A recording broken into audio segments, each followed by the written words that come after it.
I think like creativity is there even if it's not in a form of art.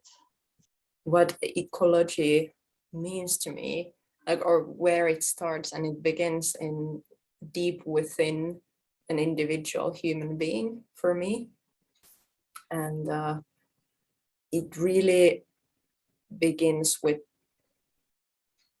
embodying your essence, embodying yourself, and through that space learning what sovereignty feels like for you, what it means like to be this sovereign human being who embodies themselves.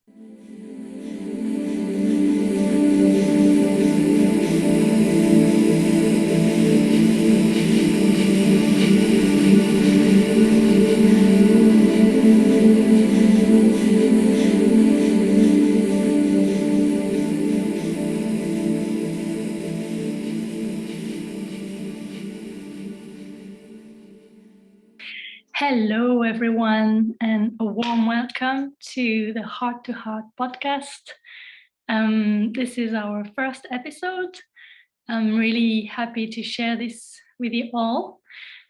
This is a space where I invite inspiring individuals to discuss topics on ecology, sustainable healing, and the art practice as an expression for our authenticity. My name is Alex. I am also known as Wild Anima. I am a sound artist, and I've created something called the Heart Medicine, which is a growing eco project. The basis idea behind it is that caring for the environment and ecology on a scale that is outside of us is very important, but is as well also important to take care of the landscape we have inside of us. All of the emotional processes, to me, that is where it all starts. So for today, I have invited two of my beautiful friends, a musician and a visual artist. Together, we'll discuss about the creative practice as a tool for deep ecology and how this can be an empowering process to navigate the challenge of the situation of the world today. So I invite you to relax, dive into the heart space, and connect with your creative self. Enjoy the discussion. Right, so hello to both of you. And welcome to this first episode of this Heart to Heart podcast. I'm really happy to have you here. And maybe before we start the conversation and introductions, I might want to suggest a little breathing, little exercise to just tune into the heart space for us and for the people listening, and joining with us if you like. But first, maybe, how are you? Might be nice to hear you. Hi. Yeah, it's a busy time, beginning of the year still. I feel it's this beginning of the year that's kind of challenging a bit, but yeah, I can feel the spring in Berlin coming, so there's hope. And yeah, better energy coming soon, maybe. Yeah. Cool. Yeah, thanks. So happy to be here today. Yeah, I definitely feel the spring vibes in here in Lapland too.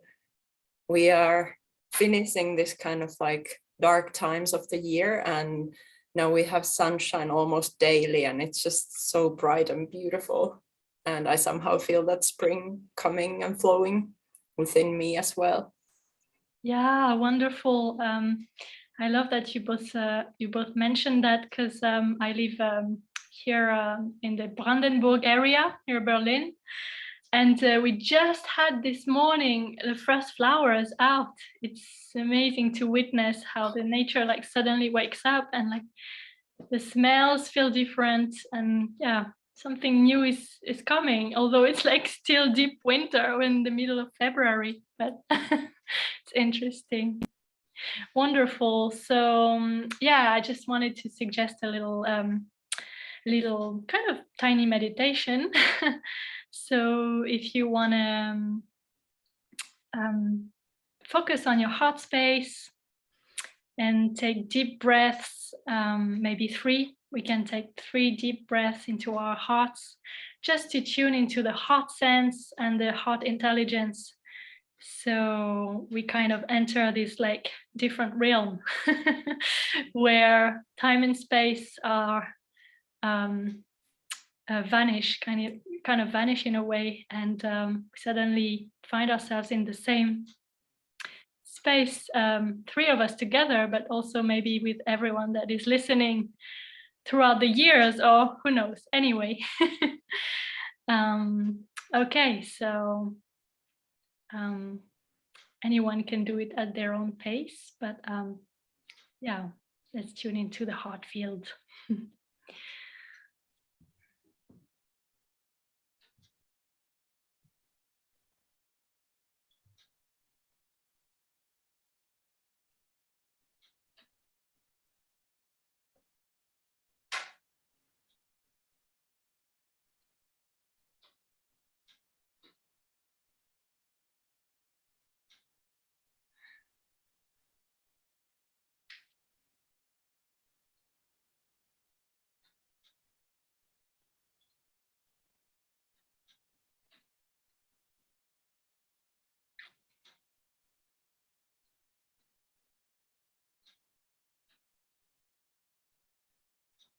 Wonderful. So.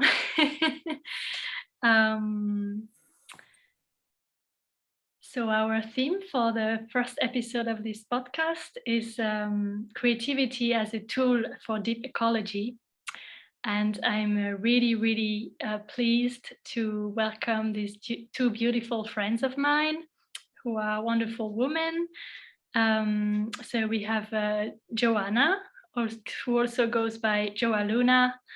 And we have, who is a musician, a performer, songwriter, music producer, and Julia Kukkonen, wonderful multimedia artist, and many more, a collaborator of mine. We've worked together. For those who don't know me, I'm Alex. I'm a sound artist known as Wild Anima. I make ambient music, and I also perform. So yes, I was thinking maybe we can actually introduce ourselves.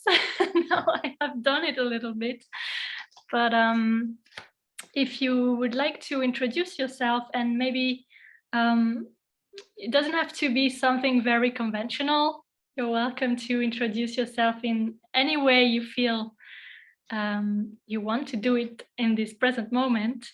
And maybe we could also share why it's important to talk about art and creative practice at this moment, with everything that we're going through globally and in our societies, in our communities. So yeah, whoever wants to start, you're welcome to start.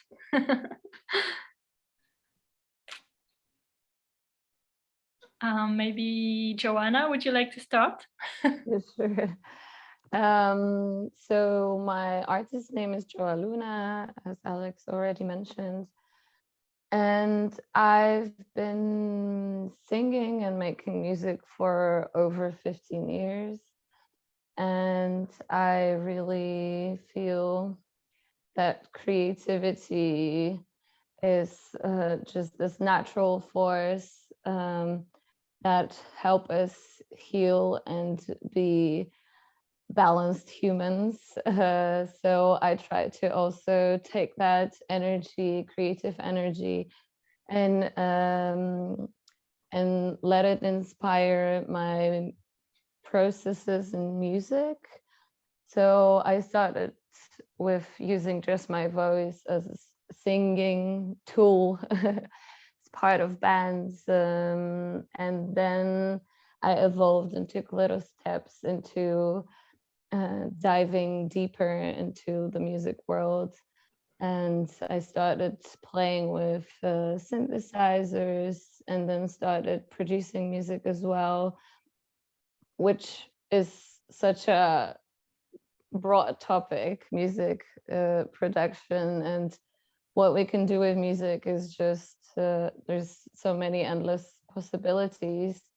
Because I remember whenever I started thinking what I can do, and along the way it just changed so much. And it's really harder and harder to explain what I do with sounds and how they inspire me and how I use them in my creative life. But yeah, so I like to describe myself as a singer and sound artist, because I think sound is art, and it's my main broad topic yeah, in life. And yeah, I think that's enough of an introduction for myself. And maybe Julia, you want to say something about yourself now? Thanks. Yeah. Yeah, so my name is Julia, and I live in Finland, where I'm also originally from, and I am an artist of many media, as Alex beautifully said it earlier. I haven't been called multimedia artist maybe before, but that's very suitable. I do performance, and I'm a visual artist as background, and also partly an architect, but I've worked in the creative field really broadly. And it is, I think how to even describe it? I think to some extent, I think creativity is life, and creation is life in many senses as well, actually. And it's living, it's what we do. And that's how I want to describe art making as well. It's not so much about the technique or medium what I'm using. It's about something being born, something being created. I've also founded this kind of like creative ecological school, which is called Sudenkoulu, and it's this eco project where we are. It's a school as an artistic project. Actually, it's something we are doing to research on what it actually means to be a human in this world and time. And yeah, that's one big outlet for my creativity. And why? What was the question? Why creativity is so important to the world today? I thought it was nice to combine an introduction with also why we think it's important at the moment to talk about art and the creative practice, which is what binds us here, three of us today. Yeah, and well, for me, it has the art and creativity and art making. It's a process of asking difficult questions and somehow trying to find the answers. The process of asking is just enough, and that's the way to access different kinds of information that I maybe can through other ways of knowing. And, yeah, if you know what I mean. Wonderful. Yeah, definitely. For sure. Amazing. I can't wait to dive deeper in all of those things. For sure, one podcast wouldn't be enough, but I love that this is just a start. And yeah, there is opportunity for potentialities and possibilities. That's what I love about something that I find very empowering about how can I express this? About the chaos, that when you go through the chaos and somehow, I have no idea how, you come out of it. And at that moment you can really see all these possibilities, and I think the art process is really this portal that can take you there.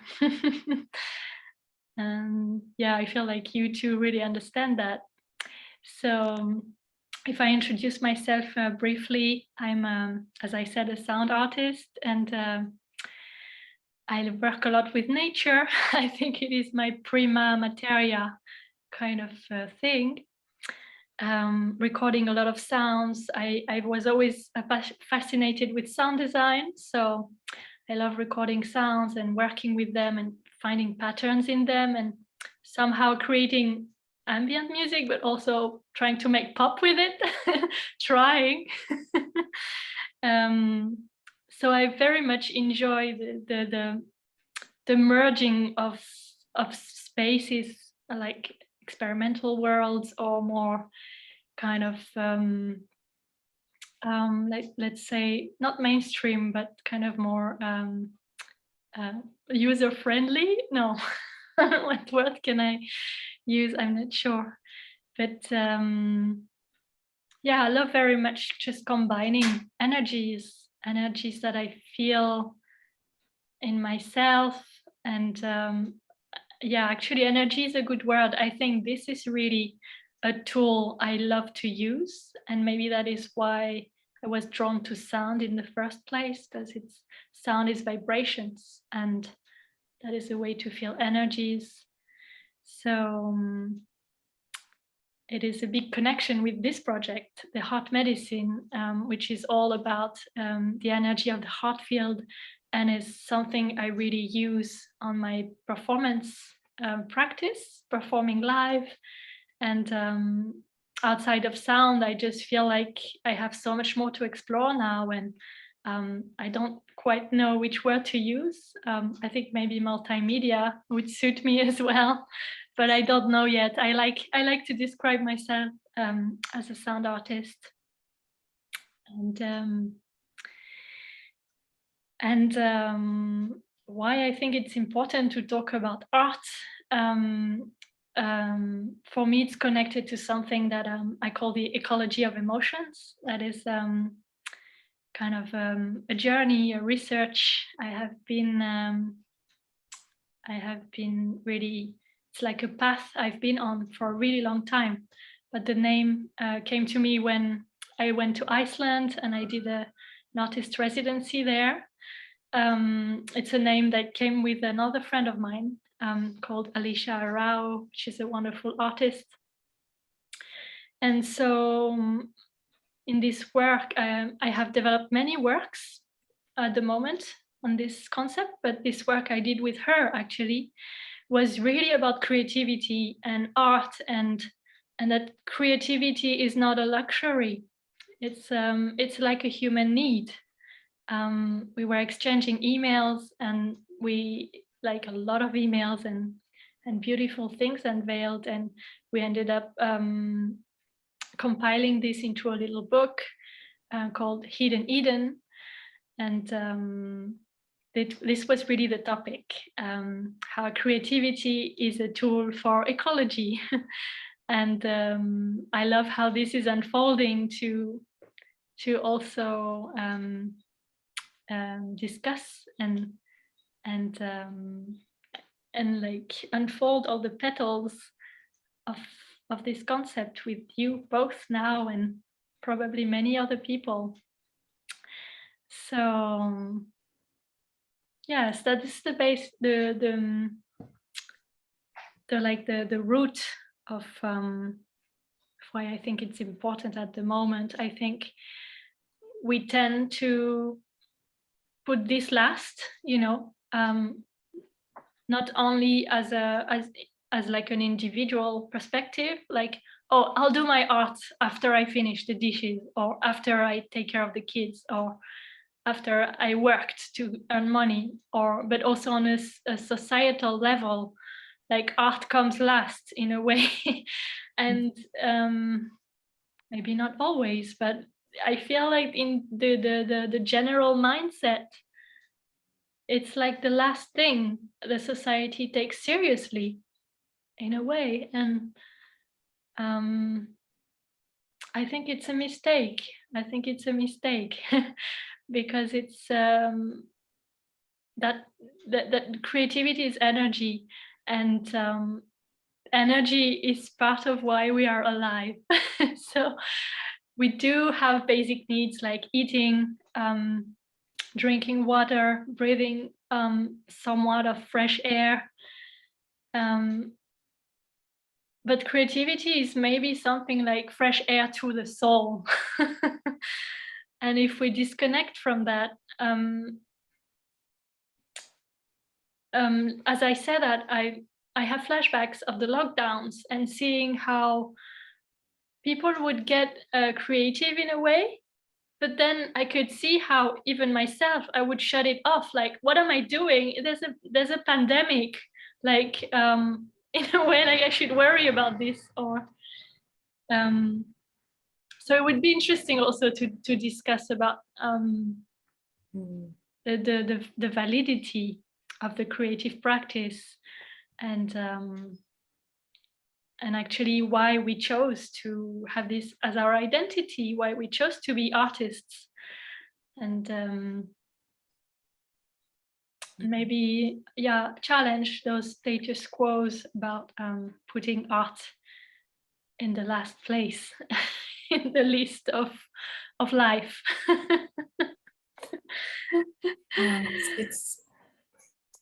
That's such an important point that you're making there, that why it comes last.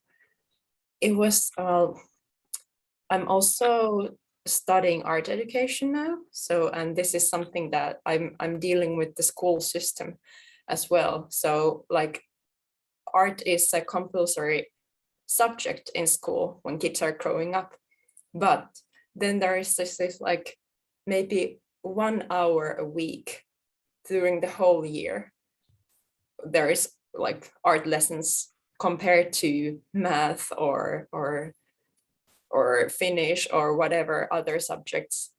And it's just like, I've seen this like pie graphs where there's this like tiny slice for art and creativity, whereas it is on top of this kind of like pyramid of what it, like what an advanced, how to say advanced, not like a real human, like a human who understands their humanity does on the highest level is the creation part.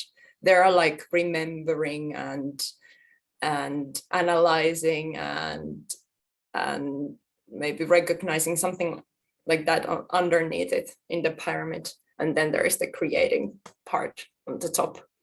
And I like that it's a taxonometry by Bloom. I'm not sure if you're familiar with the pyramid, but it's just like, it's so funny because this Bloom guy was also really critical of art education in schools. Like it shouldn't be taught in schools. But then when you look at it, what is the theory that he made somewhere else is that he actually appreciates creativity the most. It's just like, this doesn't really make sense.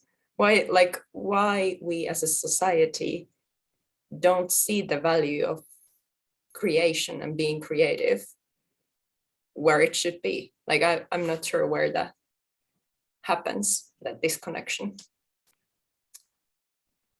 But yeah, that was something that I just really wanted to get out of my soul in this space, because I'm, yeah, absolutely. What did I want to say? Did you want to say something, Joanna? Yeah, I mean, in a way, I feel like it's kind of like creativity and art is taken for granted because it is our form of expression, and it's a very, basic human necessity. Like it's kind of always going to be there, even if we don't take care of it, because it's kind of like breathing. Like we actually, if you think about it, like we cannot not create things. If we were not creating things, there wouldn't be anything to even eat in a way. I think like creativity is there even if it's not in a form of art. So all we can say, even that little things that we create are art, but are not in this professional, serious art form. So I think in a way there is this problem that we don't take it as a formal training a lot of times. So it's not set in the education systems.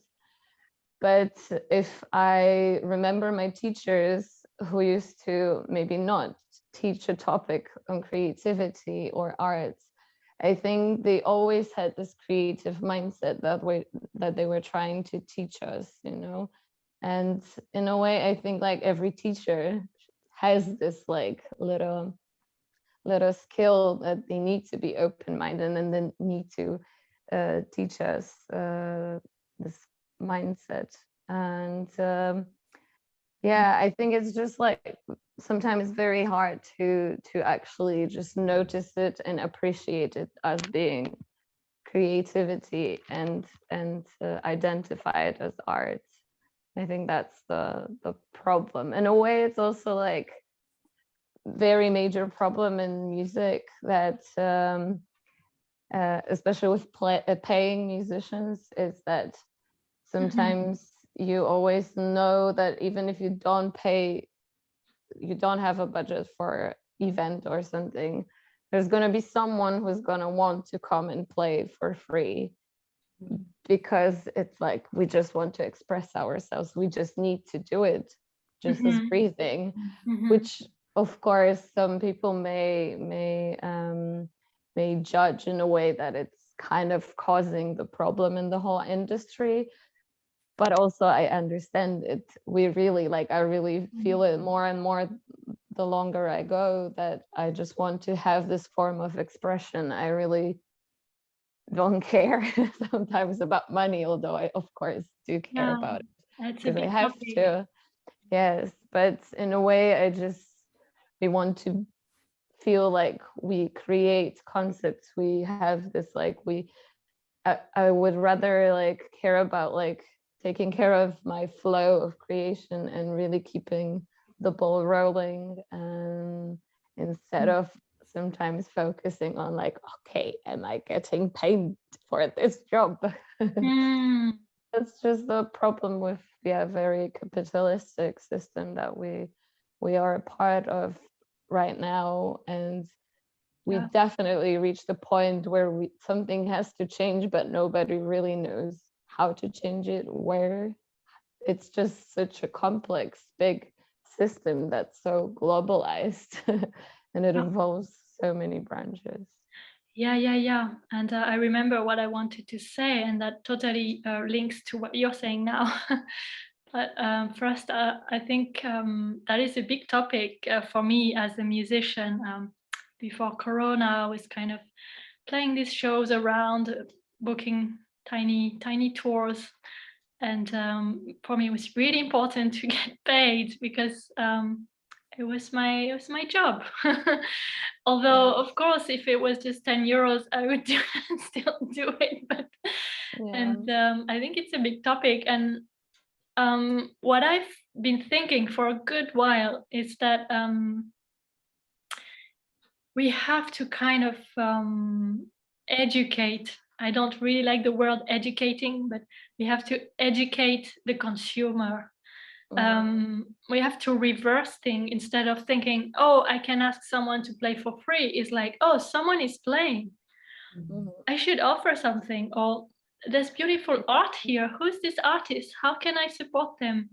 I think there's this little reversal of mindset. Of energy exchange.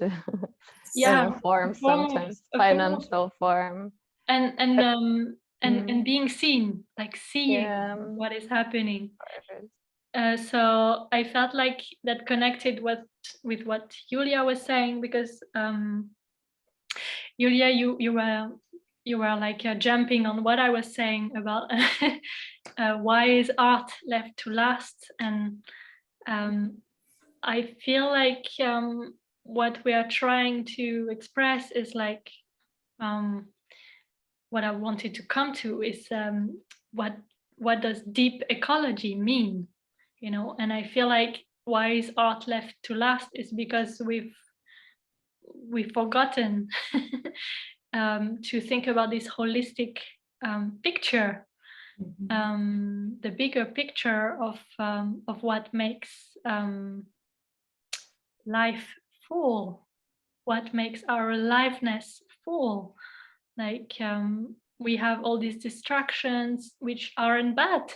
It's great to have distractions. We need them, otherwise we are always focused. But we forget about this, like maybe deeper aspects. Even something can be silly, but something can be silly and deep at the same time. And I think that depth is really something we bypass a lot, or like you said, Joanna, we take for granted, when maybe it's like something really, it's a resource, it's like a deep resource. So I was thinking to take this conversation towards defining what is deep ecology for three of us. I was going to say for both of you, but yeah, for three of us. How do you view these terms? What does that mean for you? And how that relates to art, for example.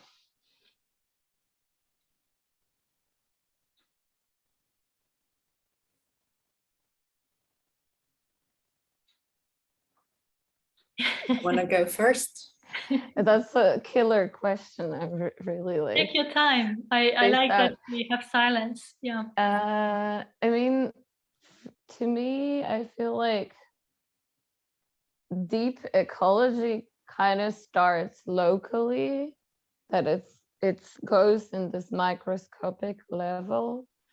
So to me, it would really start with examining our creative processes and also our decisions, not only creatively, but also in everyday life. So to it's kind of like being a responsible consumer.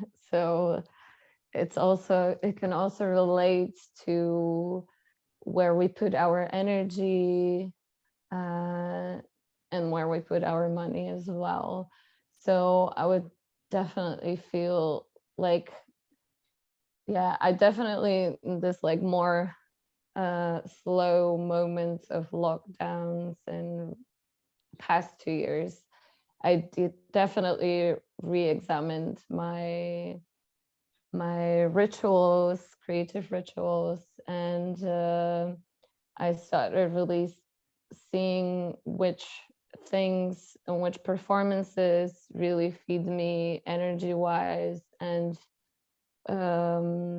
where is my community, and how am I most, I wanted to say productive, but I don't like that word recently, because it can also be very, it can be a trap, productivity. So I would see deep ecology as local balance, and yeah, just starting locally and starting from ourselves. That's what I would see, I guess. Can talk up for hours just about this. Maybe I'm gonna like stop at this and let you share your vision. Thank you. I love that you brought up the locality. Because I realized what ecology means to me, like, or where it starts, and it begins in deep within an individual human being for me. And it really begins with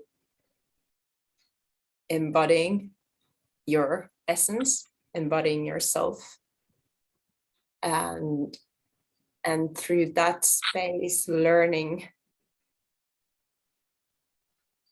through whatever practices what sovereignty feels like for you, what it means like to be this sovereign human being who embodies themselves. And from there, from your own doorstep, from this 0 point, you can kind of like start going outwards.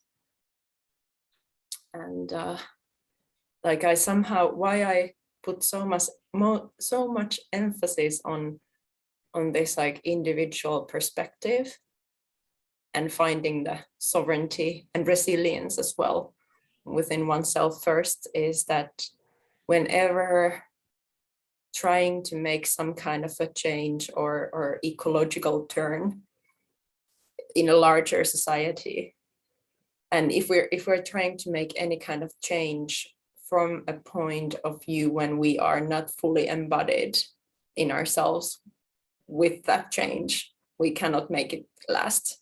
It somehow happens, it like the foundations are basically missing. That's how I see it. And that's how I've tried to make it before as well, before I realized that I actually have to start doing the work myself first, and what that actually means in reality. And like, yeah, it's the funny thing, as in when you're flying, you have to put your air mask first and then help the other, even if it was your child. Yeah, that's where it starts. And from that point onwards, it's an open question. Asking the question, finding the practice, how to live with it, live along it, finding the answer, and then asking the next question when you find the next question. And then just like, it's this constant loop of finding better questions to ask and living by them. Whew, yes. Resonation all over the room. Yes, where do I start? Yeah, for sure. I feel like deep ecology for me, I visually see this like going inward, of like the earth, the landscape inside us, which is like the whole root of this eco project, the heart medicine, and that is really linked to Julia's eco project, the student Kaulu, which is I would love to talk a little more about this after, and how it happened. So I met Julia in Iceland with that residency that I was doing, and it's a bit funny because on my way to the residency we were communicating, because you were like an intern at the place, and we had some troubles communicating, I think, and we were almost fighting. And once I arrived, and we all went for a trip to an excavation of an old Viking farm by archaeologists, and we were sitting next to each other, and you had like some kind of a stone, and I said, oh, that's a nice stone. You said, yeah, it's good for connecting to the earth. From that moment on, a huge, like kind of a waterfall of things. We really connected, because I was like, wow, that's wonderful. That's what I'm working on here. And you said that's what you were working on as well. And we discovered we had like this same really deep connection to earth. And that year I had a huge awakening. I can't find another word for it. on like with my heart, with the heart organ, how it's connected to the earth. And it was a whole process, and then we got to know each other, and I came to visit you in Finland, and you had this kind of awakening, or I don't know how to call it, to create this school, a school of becomings, a place of becomings, and that would give people really the path to their essence, and why they are here on earth, and how this is like the ultimate, in a way, one of the ultimate tools for ecology.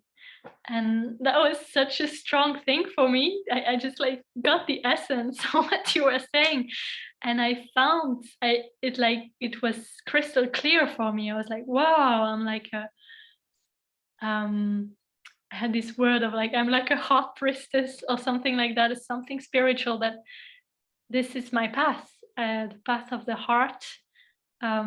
Is really something I've been researching my whole life, and that is how I found a way of expressing myself, my unique gift, let's say. And yeah, so I feel like deep ecology is like taking the ecology we do outside, the whole sustainability we are trying to find again with our planet, the place we live on in the cosmos, and put it inside. How do we go deep in it, that we like actually take care of ourselves the way we want to take care of the earth. And at the moment, for me, there are like these is it 3 areas? There's like this whole sustainable emotional process, which I've always found really chaotic. I come from a very dysfunctional family.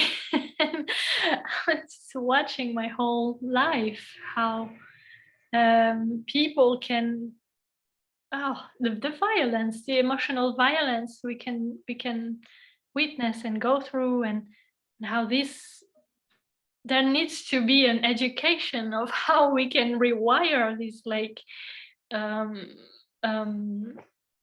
action reaction, and and how self-sufficiency can be applied on ourselves before we apply it outside of us. So for me, there's that aspect, and there is also the aspect of the of the art, of the creative process, and the warmth. Finding love within, let's say, is like something we hear all the time, or that we know about it, but how to really connect to that? Because I feel like that is the deepest ecology. Finding this warmth, that kind of like, as soon as you feel that, that's another topic now, but as soon as you feel this energy, is like everything is fine. But I think that's connected to the creative energy, and that flow, that like wobbly thing takes us to places. Yes. So I was thinking it would be nice to talk a little more about Sudan Kolu, and maybe your inspiration with Black Mountain College. But also I thought it was good to mention Micro Taiga, that Joanna participated in, and how that relates maybe to deep ecology. So yeah, whatever you feel connects.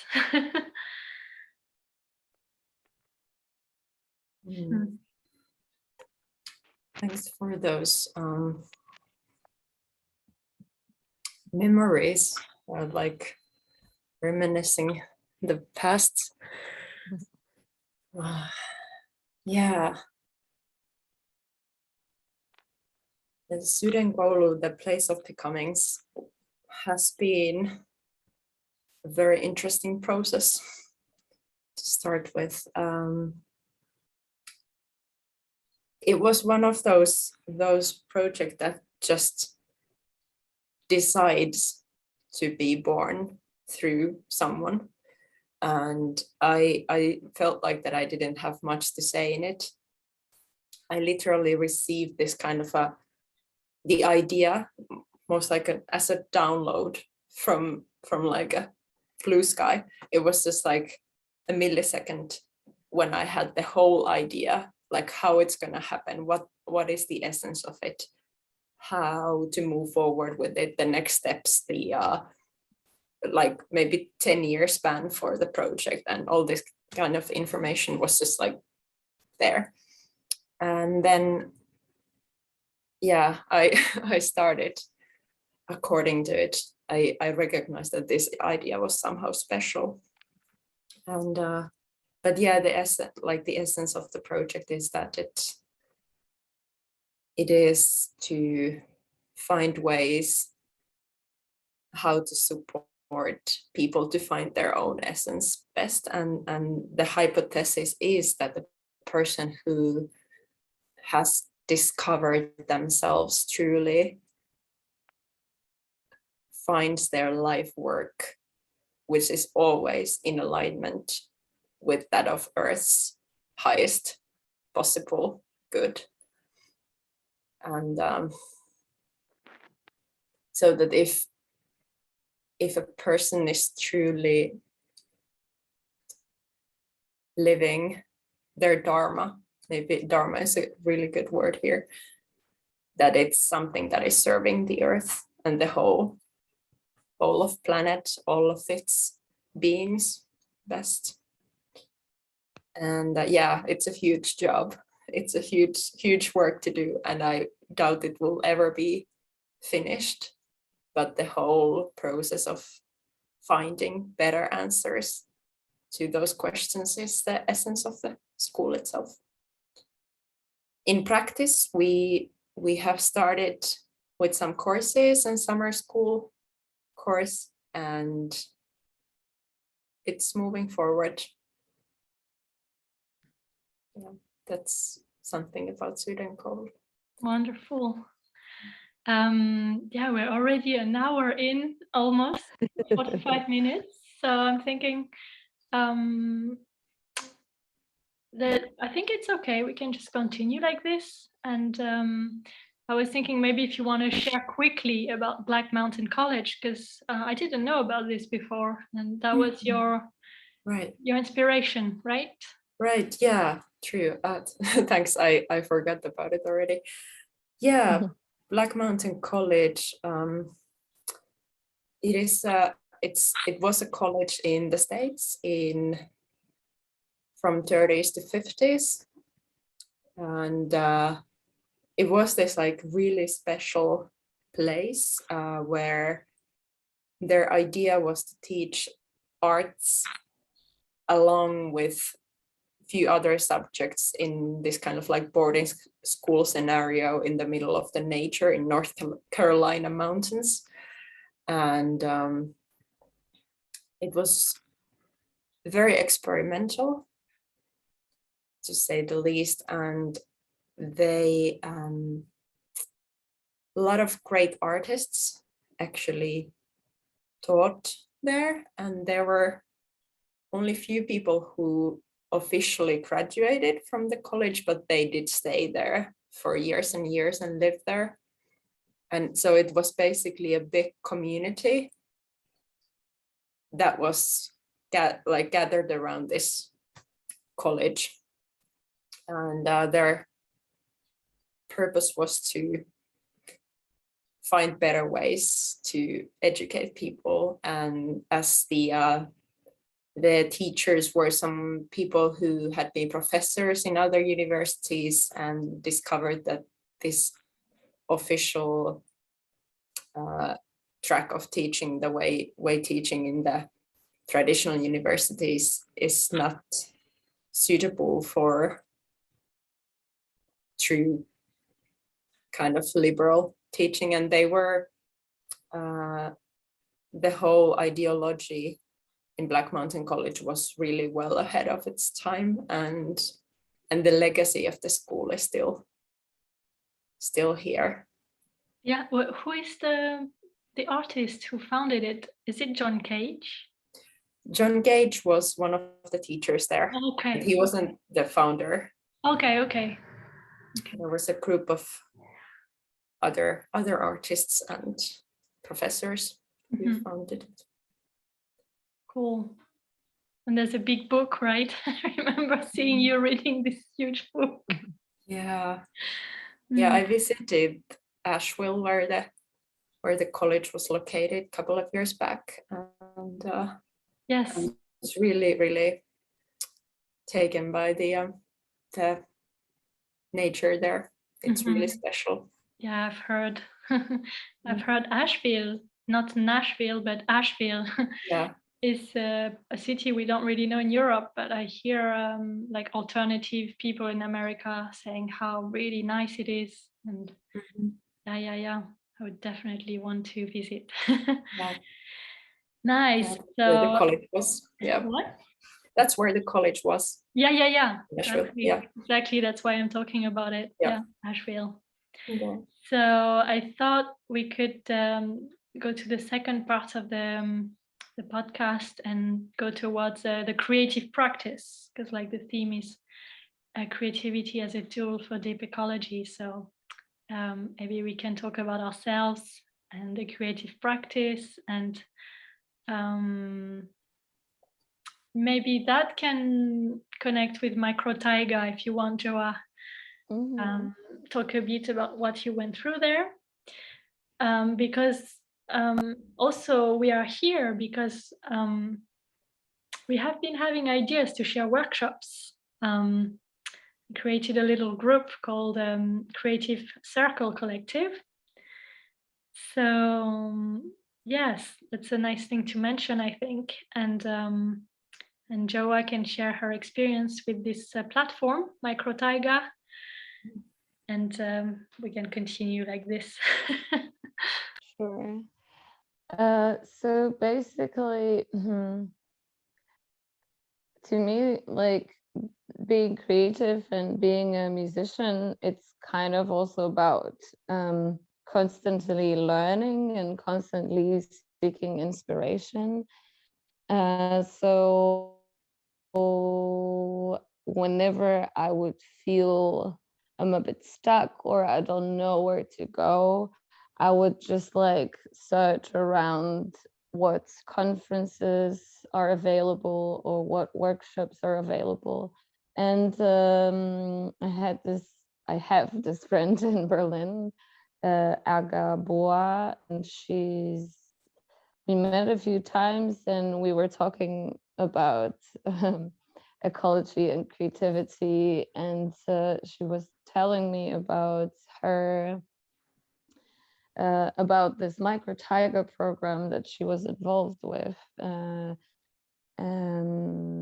she's working with New Visions. That's the collective that's organizing different programs for shaping future minds and bringing awareness to interesting topics. And I was super inspired to see like, okay, how can we learn from a more cohesive program how to be inspired by ecology and bring this knowledge from nature into our creative process. Actually, the course was entitled or focused, I don't remember actually the whole name anymore, but it was encouraging females in leadership positions in arts. So I felt like, wow, I kind of had a lot of positions that were like managing bands, and I never really learned anything about it. It was very intuitive, like I was trying to figure it out along the way. And it was interesting to me to feel the support of other females that are working as well in different fields of arts. and learning from each other. And it was so much different, the whole program, from any other like formal education that I received.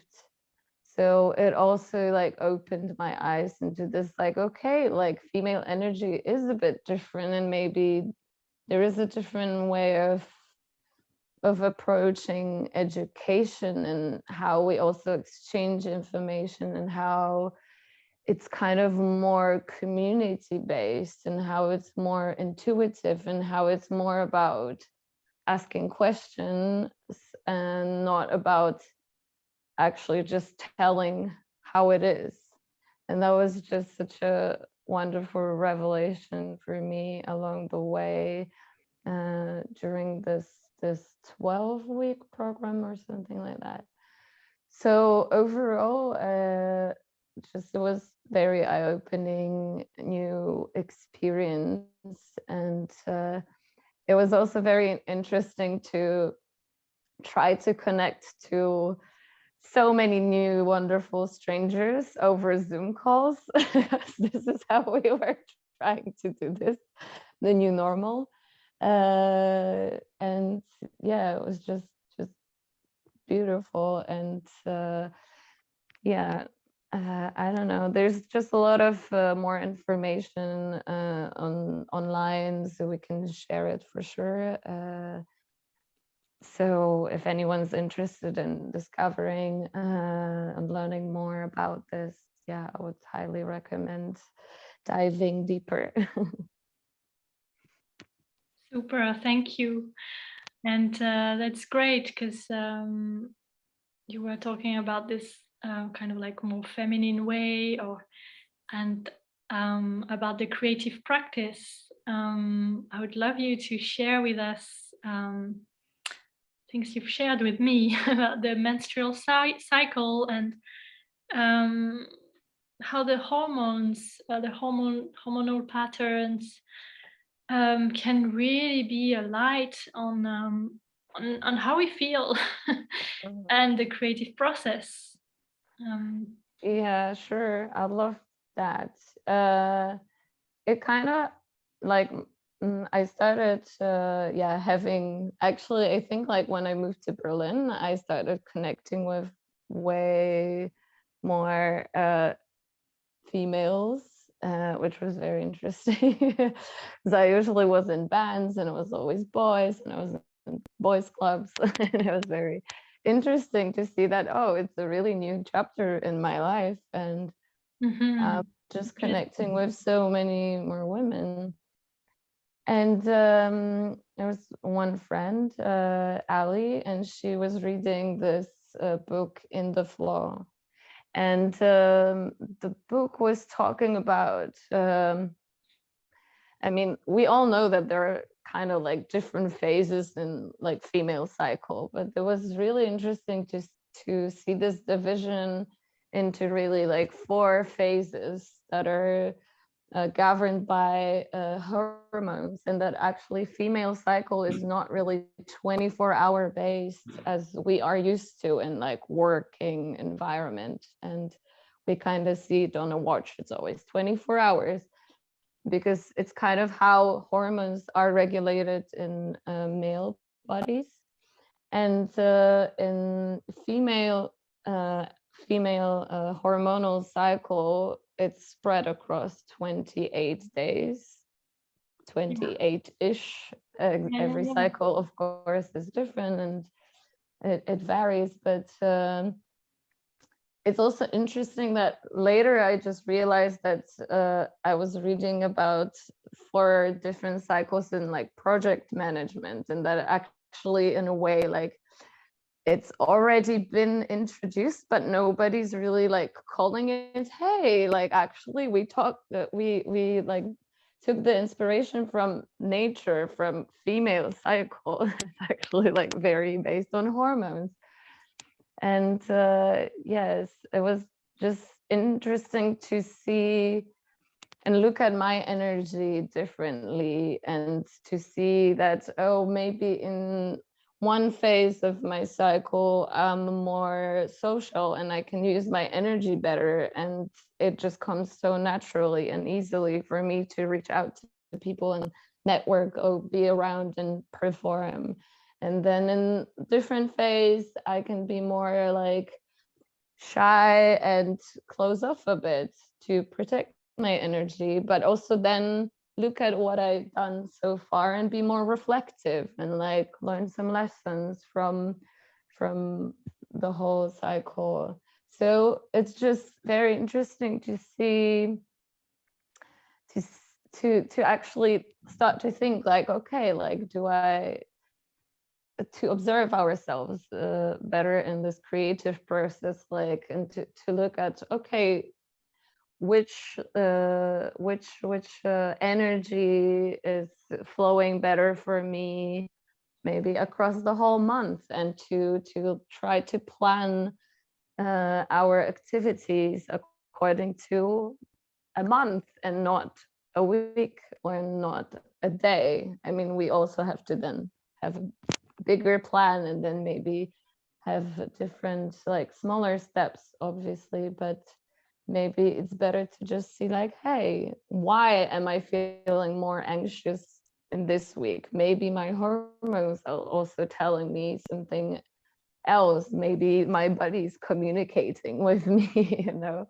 So yeah, that was my recent revelation about like different clocks and that are more regulated with our hormones and our emotions, because also emotions can be so closely tied with hormones as well, and to link it with a creative energy and creative practices.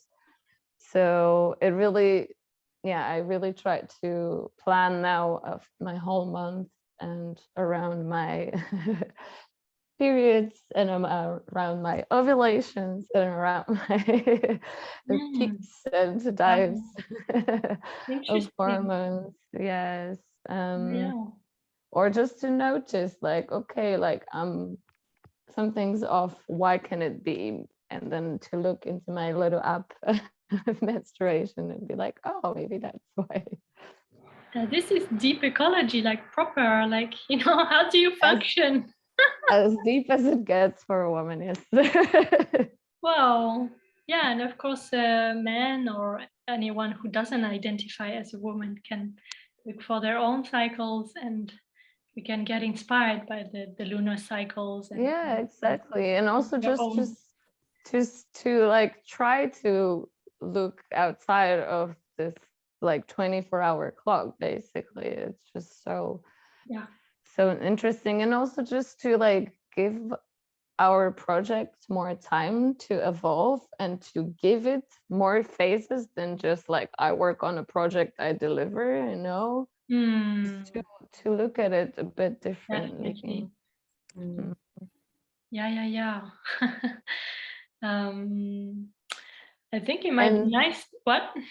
Yeah, I just wanted to add like that it's also not against like male energy, because of course No. it's just, that's why I would like to refer like female energy and male energy, Yeah. because it's a balance of both that we have in ourselves, and it's good to know what's our comfortable balance of the energies.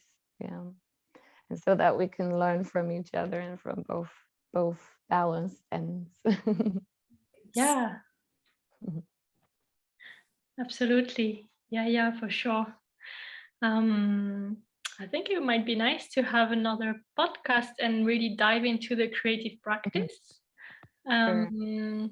As a part 2, or like doesn't have to be only 2. It can be many.